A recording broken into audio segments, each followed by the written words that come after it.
At the age of 13, Lupita and her family traveled to Acapulco for her coming out party.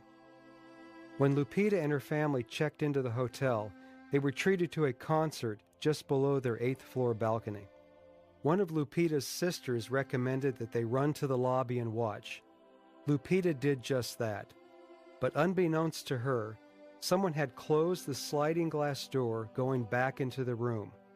Lupita ran through the door, which shattered into sharp shards and covered her with 1,000 cuts. I saw a lot of blood, like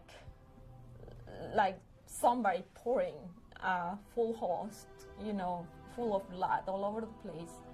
And so my dad grabbed me and he put me in the bed and he wrapped a blouse to compress on my wound.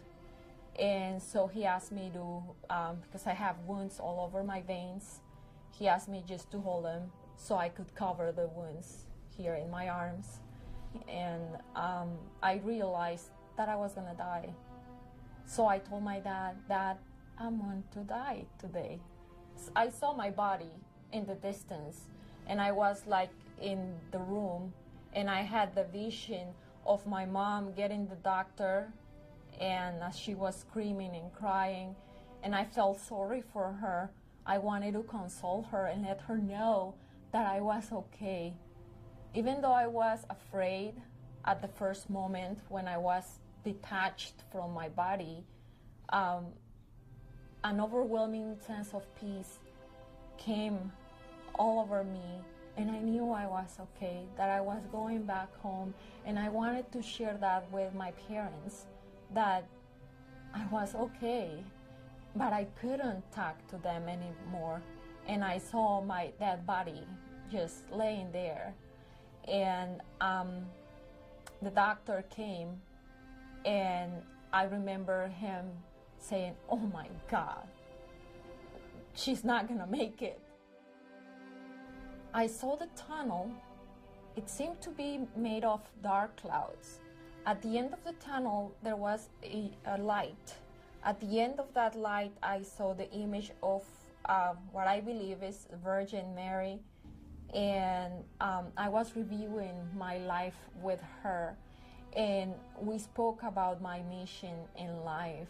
And after that, we had spoken about me coming back because I realized that my mission was not complete and that I needed to go back.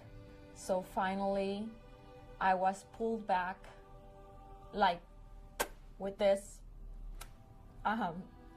reaction, and I felt how my soul entered into my body, like it was strong, and I was feeling how the doctor was performing the CPR, and I remember the huge pain in my chest, and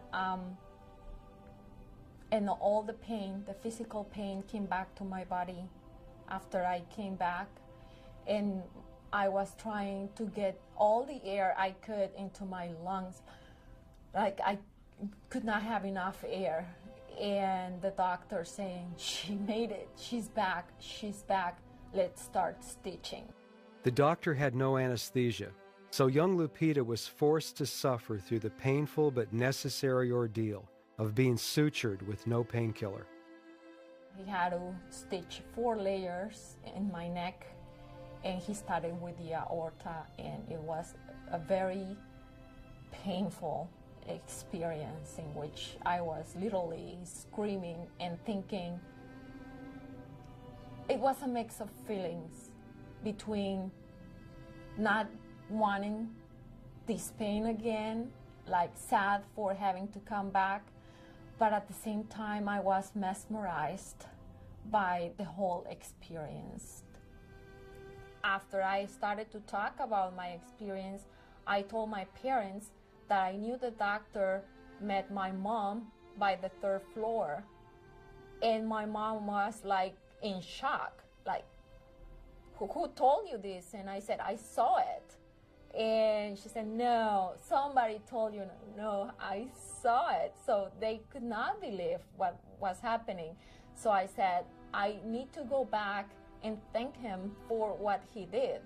So we went back to Acapulco a year later. We went to the address, and particularly in that address, there was no house.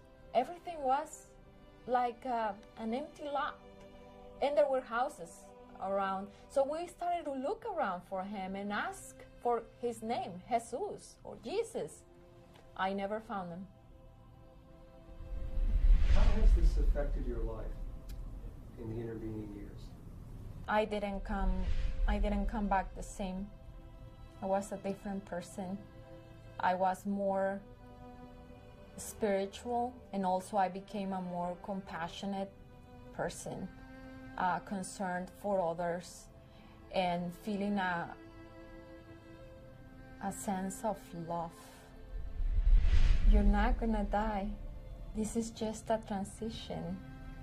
You're gonna see and you're gonna meet home, and you'll be fine. Take all the love that you have gotten here in this world, and just remember those beautiful moments and take them with you and share them with God.